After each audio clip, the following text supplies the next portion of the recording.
우리는 왜 어제와 똑같은 오늘을 사는가? 지금 당신은 변화를 원하고 있다. 변화하기만 하면 모든 것이 잘 되리라 믿기 때문이다. 아마 지금보다는 훨씬 잘 나가고 행복하고 성공한 삶을 살 것이다. 어려운 요가 자세를 완벽히 해내고 불룩한 뱃살을 없애고 시간을 아주 효율적으로 관리할 것이다. 그리고 지긋지긋한 방구석을 벗어나 꿈에 그리던 인연을 만나고 새로운 커리어를 향해 한 걸음을 내디딜 것이다. 이로써 당신은 자존감을 높이고 당신에게 걸맞은 인생을 이끌어 성취감을 맛볼 것이다.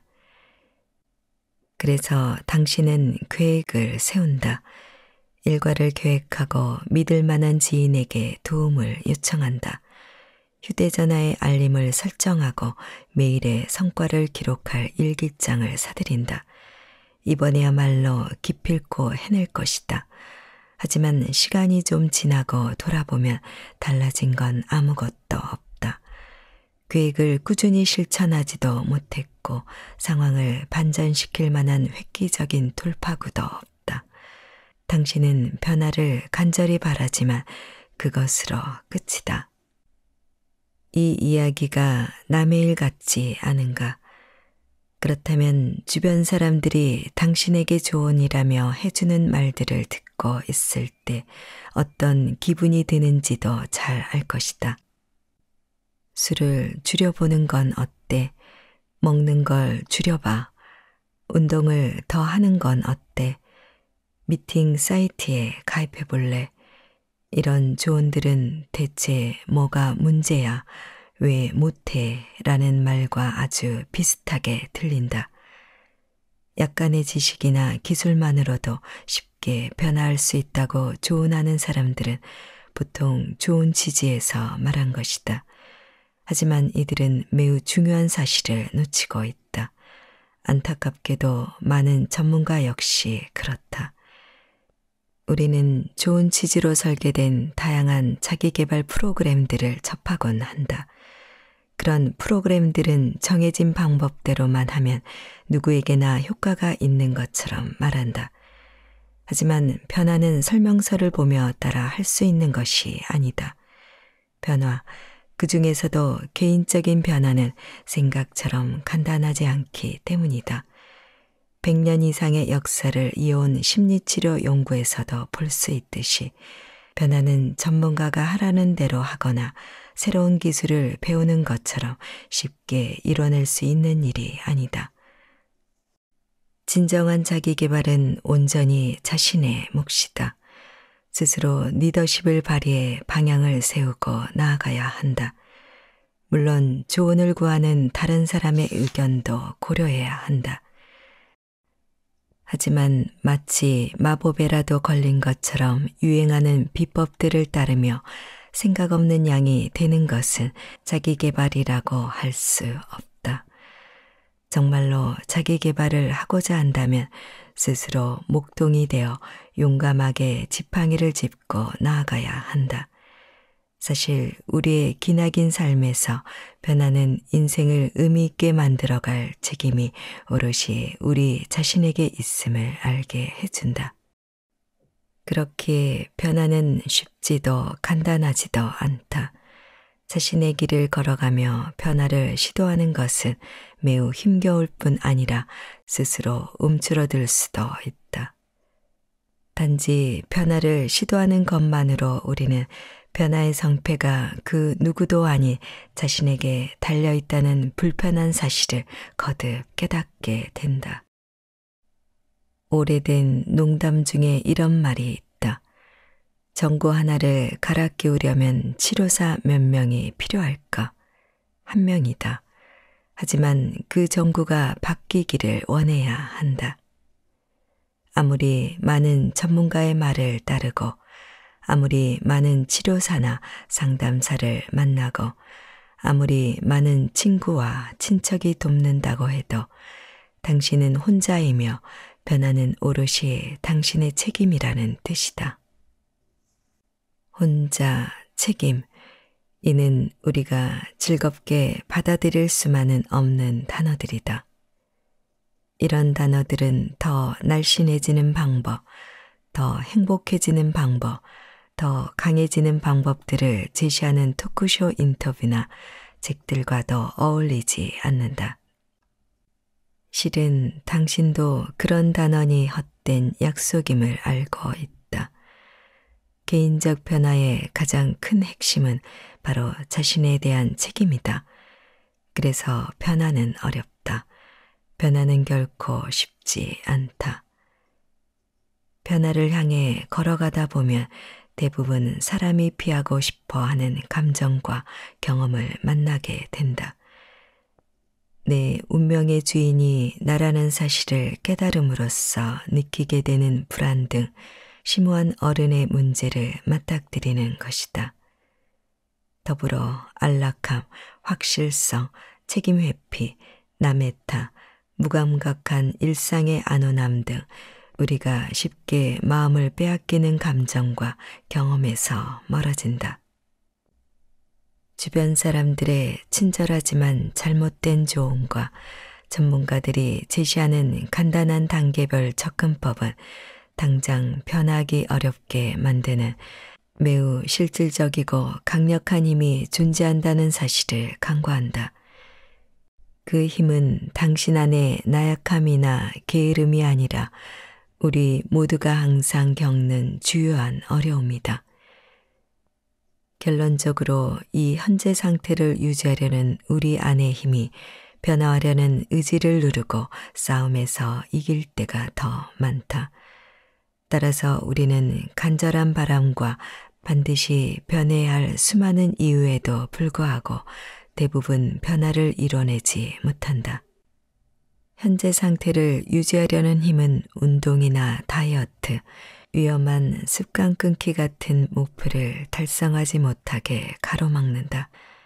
게다가 일과 사랑에서 더 큰 성취를 이루거나 삶에서 더 큰 의미와 목적을 추구하는 등 한 인간으로서의 성장과 관련된 개인적 목표 또한 가로막는다. 또한 그 힘은 당신의 삶을 매우 세세하게 보여주기도 한다. 당장 책을 더 많이 읽어야 한다고, 아이에게 관심을 더 가져야 한다고, 배달 음식을 줄여야 한다고, 식사 후 바로 설거지를 해야 한다고 얼마나 수없이 되뇌었는가. 그리고 1, 2주 정도 새로운 습관을 실천하다 결국 원점으로 돌아간 적이 얼마나 많았는가. 아마 당신은 자주 그랬을 것이다. 현재 상태를 유지하는 것은 예외적인 현상이 아니다. 목표의 크기나 진지함과는 관계없이 일반적으로 나타나는 모습이다.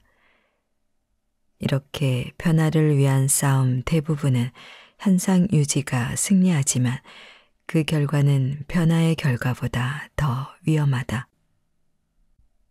지금 상태를 유지한 결과는 개인에게만 국한되지 않는다. 해수면 상승을 통해서도 볼 수 있듯이 이는 전 세계적으로 위기를 초래할 수 있다. 우리는 기후변화의 마지막 경고를 받았고 전문가들은 기후변화를 극복하기 위한 현실적인 전략들을 제시하고 있다. 하지만 우리는 여전히 과거의 파괴적인 습관들을 이어간다. 현상 유지가 불러올 위험에도 불구하고 변화를 통해 얻을 수 있는 수많은 보상에도 불구하고 우리는 행동을 잘 바꾸지 않는다. 이는 노력이 부족해서가 아니다. 사실 우리는 변하기 위해 수많은 노력을 기울인다. 그러면서 충분히 노력하지 않는다는 죄책감을 느끼고 또다시 열심히 계획을 세운다. 그런데 어째서 그 모든 노력이 성공보다 실패로 끝나는 걸까? 답은 바로 현상 유지에 내재된 논리에 있다. 변할 이유가 매우 타당하긴 하지만 현재 상태를 유지할 이유 역시 변할 이유만큼 충분하고 합리적인 경우가 많은 것이다. 예를 들면 예측 가능한 기존 방식에서 안정감을 느끼고 싶은 바람, 실패자로 보이고 싶지 않은 마음, 변화하지 못했을 때 친구와 가족을 실망시킬지 모른다는 우려 등이다. 또 미처 깨닫지 못한 훨씬 더 강력하고 깊은 이유들도 있다. 전문가들의 조언과 설명은 이런 점을 전혀 언급하지 않는다. 그래서 우리는 우리 자신이 정말 변화를 원하는지 냉정한 시각으로 충분히 고민하지 않는다. 그저 조언을 따라 변화하는 것만을 합리적인 선택으로 여기고 현상 유지를 비합리적인 대안으로 받아들인다. 성공을 한 가지 의미로만 정의하는 것처럼 변화를 정해진 결론으로 여기는 시각은 효과적이지 않다. 연구에 따르면 근본적이고 지속적인 변화는 상황의 장단점을 냉정히 판단하고 심사숙고했을 때 나타난다. 이는 조언이 전혀 쓸모없다는 이야기가 아니다. 지금까지 우리의 일상에서 현상 유지가 승리할 수 있었던 원인과 앞으로 변화해야 하는 이유 모두를 고려해야 실제 도움이 되는 방식으로 조언을 받아들이고 적용할 수 있다는 의미다. 어떤 것이든 다이어트 방법을 하나 골라보자. 그대로 따라하면 살이 빠질 것이다. 운동 프로그램을 하나 선택해보자. 그대로 운동하면 건강해질 것이다. 습관 버리기에 대한 조언을 따라 해보자. 그대로 하면 습관이 사라질 것이다. 이처럼 방법만 보면 변화는 하나, 둘, 셋을 세는 것만큼이나 쉽다. 하지만 그 방법을 따르는 것은 쉽지 않다. 개인적 변화는 오직 내면에서부터 일어나기 때문이다. 자신의 삶에 변화를 만드는 것은 결정을 내리고 그 결정을 실행하는 일이다. 변화로 이어질 결정을 내리려면 먼저 자신이 처한 상황의 장단점을 충분히 고려해야 한다. 이는 어렵고도 인간적인 작업이다. 행동에 앞서 곰곰이 생각하고 따져볼 것이냐, 일단 조언에 따를 것이냐는 닭이 먼저냐 달걀이 먼저냐의 문제가 아니다. 원하는 변화를 이루려면 깊이 생각하는 과정이 반드시 선행되어야 한다. 혼자 생각하는 시간의 힘. 흔히 가장 바꾸기 어렵다고 생각하는 중독에 대한 통계를 살펴보자. 미국의 조사 결과에 따르면 습관적 음주를 그만둔 사람들 대부분이 치료를 받지 않고 술을 끊은 것으로 나타났다. 즉, 대부분 사람들이 혼자서 중독성 강한 습관을 버린 것이다. 심지어 혼자 술을 끊은 사람들은 치료를 받은 사람들보다 더 오래 금주를 했다.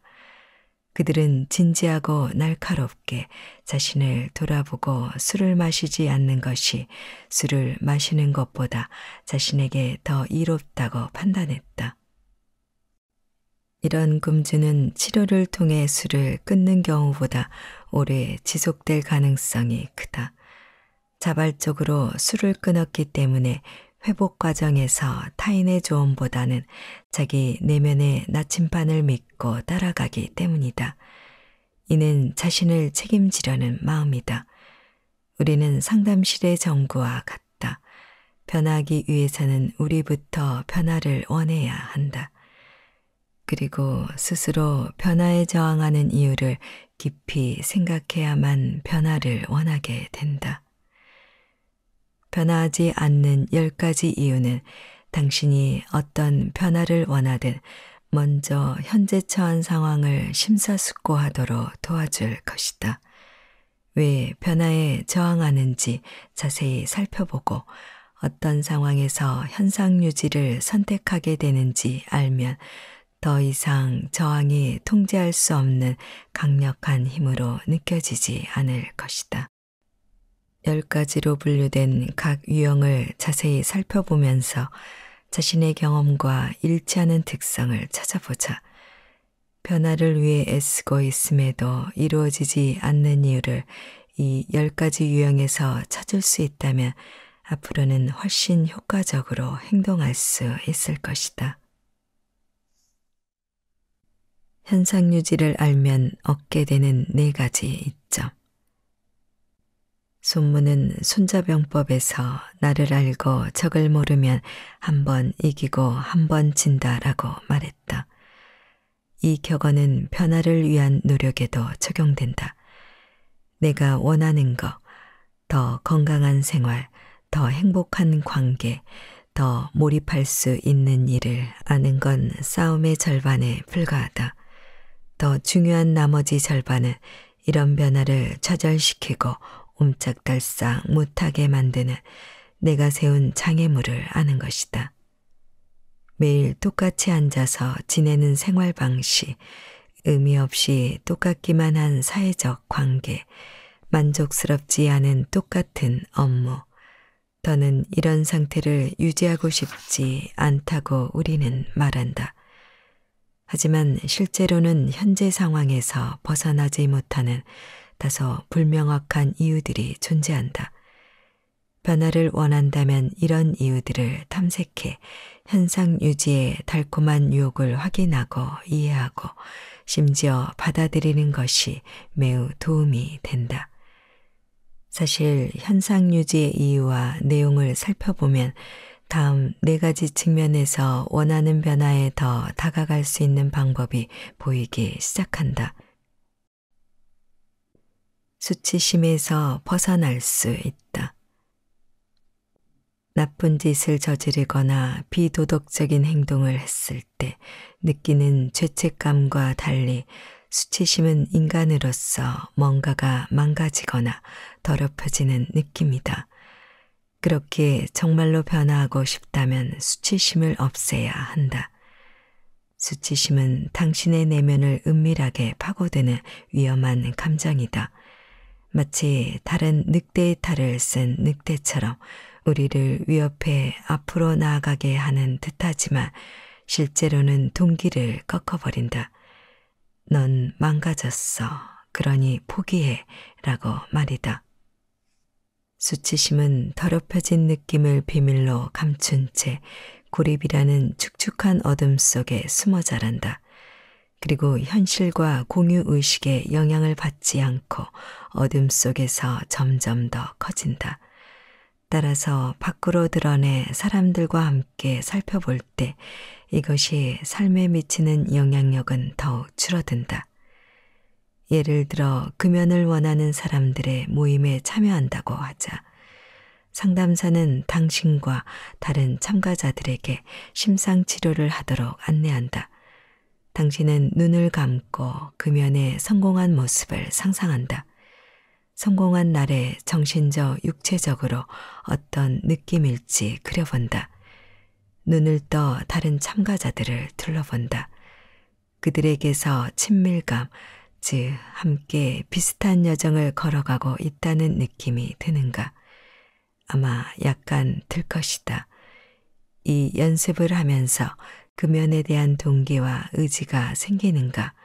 아마 조금 생길 것이다. 상담사가 참가자들에게 금연하지 못하는 이유를 말해보라고 한다. 그러자 한 참가자가 기분 좋은 첫 모금 때문이라고 말한다. 다른 참가자는 담배가 마음을 진정시킨다고 답한다. 담배를 꺼내 불을 붙이는 절차를 의식이라고 이야기하는 사람도 있다. 당신은 담배가 일에 집중하는 데 도움이 된다고 말한다. 참가자들은 다른 이들의 말에 고개를 끄덕이거나 미소를 짓는다. 이때 어떤 기분이 들까? 아마 자신을 포함해 그곳에 모인 사람들이 연결되어 있다는 느낌을 받을 것이다. 그리고 수치심을 덜 느낄 것이다. 이렇게 수치스러운 행동을 드러내 공유하면 수치심이 줄어든다. 수치심에 대한 부담이 줄어들면서 자신의 좋지 않은 면이라고 생각했던 내용을 기꺼이 이야기한다. 수치심이 줄어들고 연대감이 생기면 할 수 있다는 의욕이 솟는다. 그리고 개인적인 문제라고 생각했던 것이 다른 사람들도 경험하는 문제임을 알게 되면 더 의욕이 샘솟는다. 그래서 익명의 알코올 중독자 모임 등에서 사람들이 저는 알코올 중독자입니다 라고 자신을 소개하는 것이다. 같은 문제를 가진 사람들 속에서 수치심을 일으키는 요인을 인정하는 것은 변화라는 목표까지 함께 가며 서로를 지원하는 동료 의식을 불어넣는다.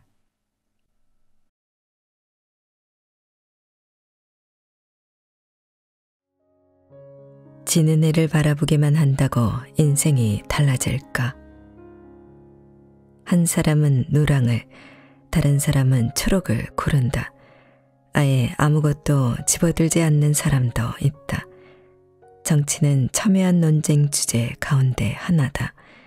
하지만 사회를 가르치는 것은 정치만이 아니다. 미적인 선호도를 두고도 사회는 의견이 갈린다. 무엇이 더 아름다운가? 노랑이, 초록이, 치마는 전부 다 별로라고. 아름다운 집이 무엇이냐를 두고 싸우다 결혼이 깨진다. 그래도 인간의 삶의 어떤 측면도 아름다움보다 더 화해 잠재력이 크지는 않다. 아름다움은 절대 겉핥기로 그치지 않는다. 아름다움에는 모든 인간에게 열린 윤리적 심층 차원이 있다.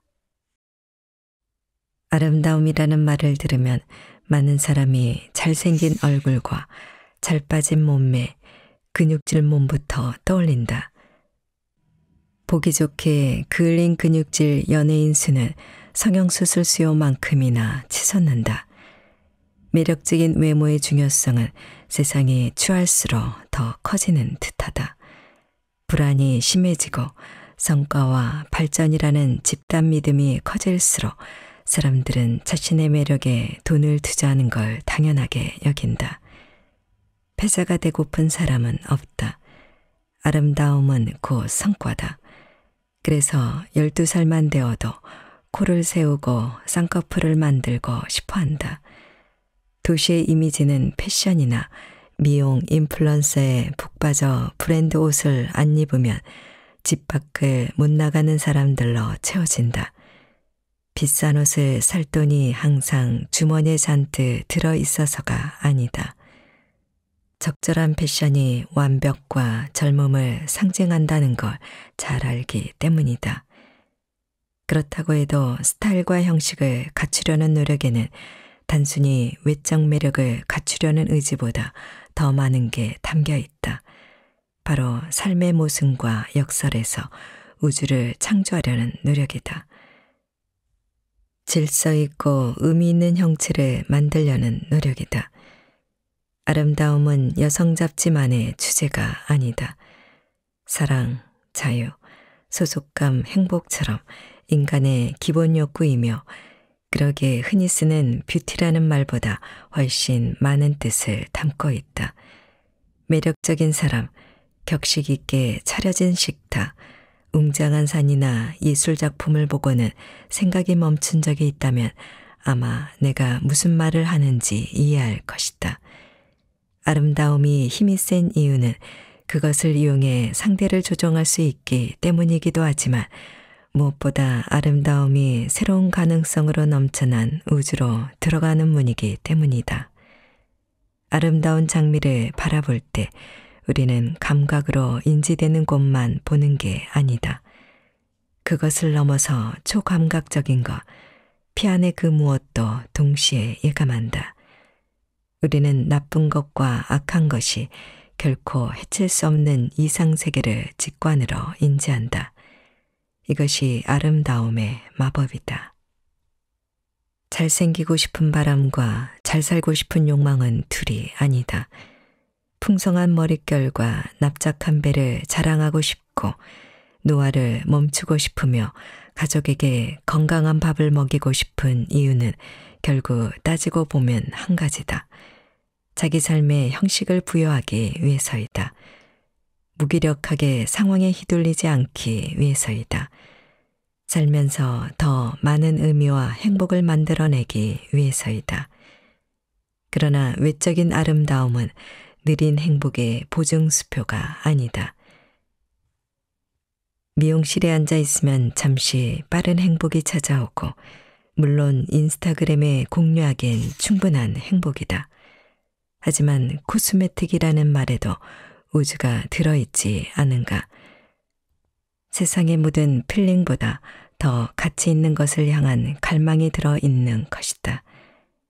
고대 그리스 철학자들은 모든 우주가 미, 선, 진의 합일이라고 보았다. 플라톤은 아름다운 균형과 진리의 깨달음과 결합하지 않는 선은 존재하지 않는다고 주장했다. 인간은 조화롭게 정돈된 전체, 즉 작은 규격의 우주 복제품일 때만 아름답다. 우주의 구성 요소들이 하나이듯 몸과 영혼과 정신도 하나여야 한다. 아름다움은 올바른 비율을 선택한 결과라는 깨달음은 아름다움을 특정한 수학적 비율에서 도출한 피타고라스까지 거슬러 올라간다. 사람 얼굴, 음악 소리, 사원 건축, 어디서나 균형이 중요하다. 현대의 매력 연구는 피타고라스의 손을 들어준다. 외적 아름다움은 측정 가능하다. 오늘날 기업의 인사 담당자들과 홍보 전문가들은 플라톤의 편이다. 외적 아름다움은 내적 아름다움, 즉 지성과 개성, 그리고 강인한 성격과 윤리적 태도를 가리킨다고 말이다. 멀티미디어 환경에서 측정할 수 있는 고전적 매력이 신체 다양성이라는 이상과 경쟁하면서 과체중도, 트랜스젠더도, 장애인도 아름답다고 생각할 수 있게 된 이후 정신과 영혼의 아름다움은 마침내 오랫동안 기다려온 인정을 거머쥐었다. 물론 다양성이라는 이상조차도 시장의 손에 이리저리하게 왜곡되긴 하지만 이런 발전의 흐름은 피상성을 넘어 더 깊이 파고들 수 있다는 희망을 준다. 어쨌든 이는 우리에게 아름다움에 관한 질문을 다시 던지고 다른 답을 고민하게 독려한다. 무엇이 나를 아름답게 만들까? 타인을 행복하게 만드는 나의 능력, 나의 호기심과 공감 능력, 삶에 선하고 의미 있는 형식을 부여하려는 매일의 노력. 나는 어떤 사람을 아름답다고 생각할까? 어떤 상황에서도 줏대가 있는 사람, 발의를 살려주는 사람, 거짓보다 진실을 더 좋아하는 사람. 아름다움에 예민해지는 것, 아름다움을 창조하고 만드는 것은 삶의 기술이다. 평생 계속해 나갈 훈련이며 매일 더 쉬워지고 재밌어지는 변화 과정이다. 진리를 향한 여정은 자기 몸을 바라보는 시선의 변화에서 시작된다. 온갖 결점과 문제가 있는 그 몸, 영혼과 정신을 담은 그 몸이 당신이다. 당신은 각 부위를 단순히 합친 것 이상의 존재다. 살고 웃고 숨쉬며 세상을 멋진 아이디어와 행동으로 풍성하게 채울 수 있는 유기체다. 진정한 아름다움은 안과 밖의 교차점에 있다. 당신의 안이 밖으로 분출되는 그곳에 있다. 진정한 아름다움은 시들지 않는다. 당신이 자신에게서 그 아름다움을 끊임없이 새롭게 길어내기 때문이다. 진정 아름다워지고 싶다면 배워야 한다. 당신의 인생이 성공하느냐, 당신의 인생이 우주가 될 수 있느냐는 배우려는 열망과 만들고자 하는 의지에 달려 있다. 당신의 인생이 지금 도무지 아름답지 않다고 가정해보자. 어깨가 망가져 고생하고 배우자와는 얼굴만 마주치면 싸우는데 집주인이 득달같이 전화해서 월세를 올려달라고 한다. 당신은 하루아침에 해결되지 않을 개인적 다중위기에 처해 있다. 위기를 극복하기 위해 다양하게 조처할 수 있겠지만 무엇을 어떻게 해야 할까? 이럴 때 당신은 아름다움을 향해 고개를 돌려서 삶의 예술가나 조각가가 될 수 있다. 자기 인생을 예술 작품으로 완성해 나가는 것이 내 보기에는 도덕적 경험의 중심이요 도덕을 향한 의지의 중심이다. 철학자 미셸 푸코는 고대 그리스식 삶의 기술을 이렇게 요약했다. 요즘식으로 고쳐보면 어느 날 문득 글을 손에 쥐고서 어지러운 카오스를 다듬어 균형 잡힌 형체를 만드는 것이다. 물론 지금의 비참한 상황을 바꿀 수 없을지도 모른다. 하지만 스타일은 바꿀 수 있다. 굳이 미술 교육을 받아야 하는 것은 아니다. 예를 들어 오늘 저녁 꽃다발을 사서 집에 들어가 배우자를 깜짝 놀라게 하거나 기꺼이 맛있는 저녁을 차려 기쁘게 해주는 것이다. 그것이 아름다움이다. 고통스러운 삶의 작은 부분을 창조적으로 미화하면 삶 전체가 아름다워진다. 그 작은 행동이 당신을 무기력에서 한 발짝 떼어내 느린 행복을 향해 나아가도록 밀어주기 때문이다.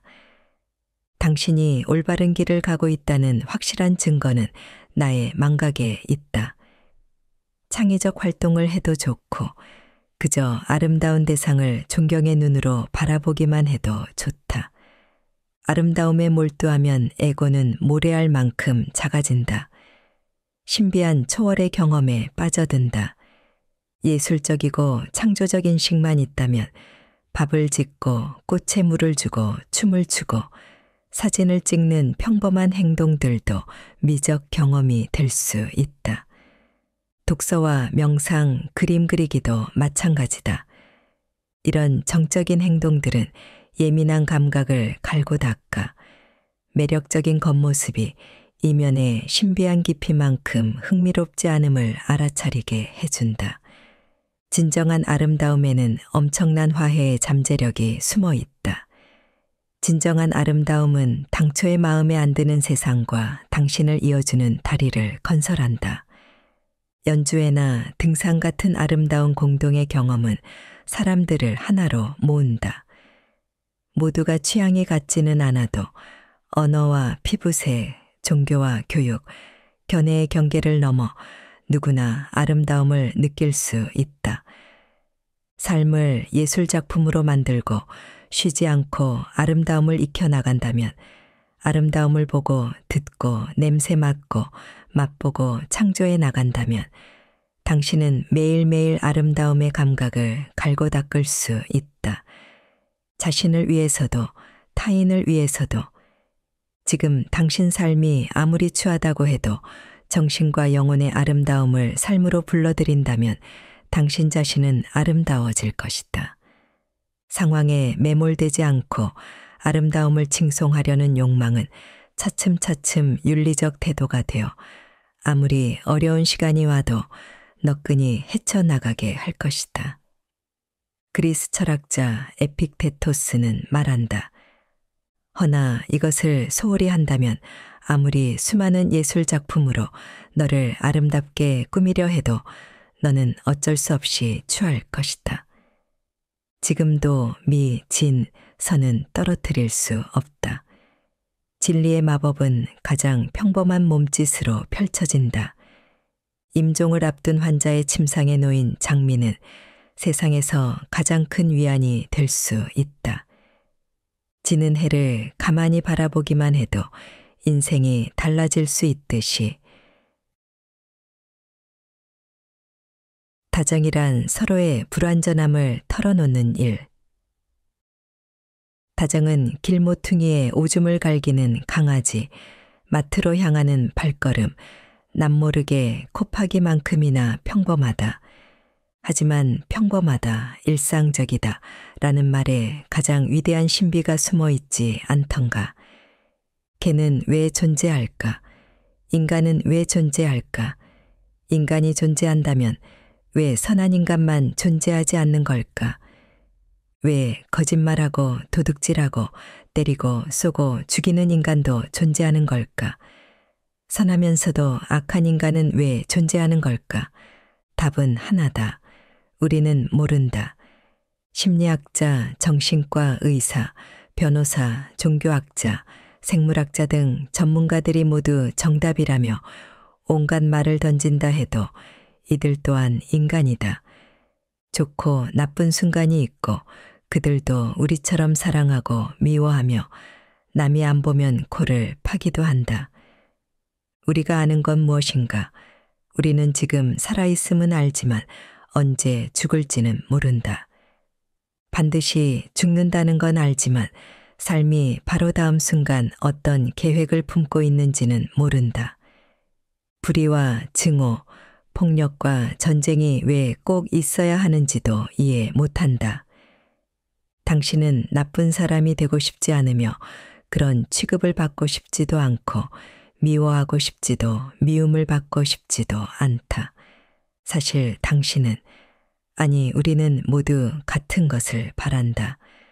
더 많은 빛, 더 많은 인류애, 더 많은 느린 행복, 더 많은 지극히 평범한 친절을 바란다. 세상은 왜 이렇게 나쁠까? 왜 인류는 오래전에 악을 없애지 못했을까? 왜 삶은 나쁜 짓을 하지 않은 사람을 벌할까? 왜 세상엔 이렇게 모순이 많을까? 누가 무엇이 이 지구를 만들었을까? 우리는 모른다. 그저 어둠이 세상의 일부라는 사실을 알 뿐이다. 역사상 어떤 강국도 지금껏 평범한 악에 맞설 효과적 대안을 찾지 못했다. 그러나 선의 평범성도 있다. 정확히 지금 시작되는 부드러운 힘이. 그것은 작은 반경에서 작동하고 1에서 2cm 넓이에서도 이미 효과를 낸다. 다정은 절대 사소하지 않다. 다정은 미소로 시작한다. 한 사람이 먼저 마음을 열고 다른 사람에게 다가가 죄송해요, 실례합니다, 감사합니다 라고 인사한다. 다정은 흔히 여성들이 하는 몸짓이라고 생각한다. 여성은 잘 웃고 감사 인사를 잘하며 생일을 잊지 않고 챙기고 은퇴한 어른에게 안부 전화를 건다. 하지만 여성만 그런 건 아니다. 다정은 재능이 아니라 인간 능력이다. 전 세계 수많은 남성도 똑같이 행동한다. 심지어 아이들도 길을 걷다. 누군가 말을 걸면 걸음을 멈추고 헤드셋을 벗는다. 절대 그냥 지나치지 않는다. 공격적이거나 무관심하지 않다. 다정은 한 사람이 다른 사람에게 아무런 대가 없이 건네는 값진 선물이다. 아량의 가장 평범하고 단순한 형태이며 쪼잔한 계산의 반대말이다. 당신이 내게 미소를 지을 때 좋아하는 나의 반응을 보고 기쁠 테지만 처음부터 그런 나의 반응을 계산한 건 아니다. 나는 당신과 전혀 다를 수 있다. 지금 엄청 슬프거나 화가 났을 수도 있다. 아니면 인지 스트리밍에 붙들려 있을 수도 있다.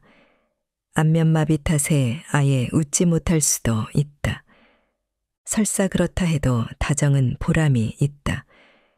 당신과 타인에게 혼자가 아니라는 확신을 주기 때문이다. 그건 절대 사소한 게 아니다. 다정은 호의를 보이는 선이다. 밤이 가면 낮이 오고 어둠이 가면 빛이 오는 건 평범한 일이다. 사람들이 서로를 쳐다보고 서로의 말을 귀 기울여 듣는 것도 평범한 일이다. 하지만 결코 당연한 일은 아니다. 인간은 너무나 달라 서로를 오해하거나 아예 이해하지 못하기 때문이다.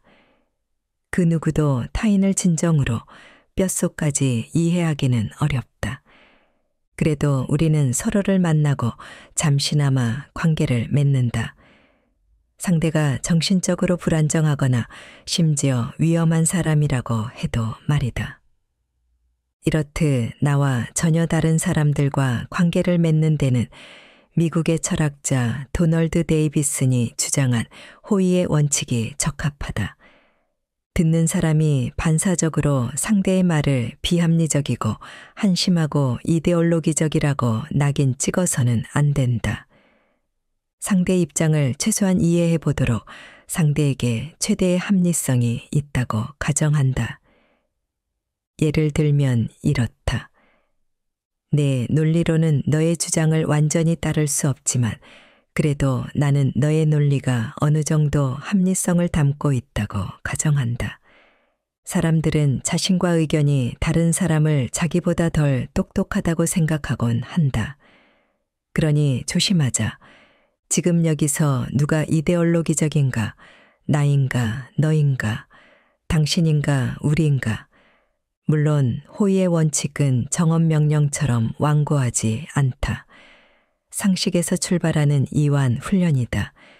긴장을 풀고 귀를 쫑긋 세우며 질문을 던지고 또 던지면서 대화의 실마리를 푸는 것이다. 다정은 서둘러 판단하지 않고 가장 진실하지 않을 것 같은 곳에서 진실을, 적어도 그 일부를 찾는 것이다. 아침에 당신에게 아이가 오늘 학교에 가지 않아야 할 이유를 줄줄이 늘어놓을 때도 호의의 원칙이 필요하다. 다정은 합리적이건 비합리적이건 멍청하건 똑똑하건 선하건 악하건 끊임없이 서로에게로 향하는 세상을 가정하는 일이다.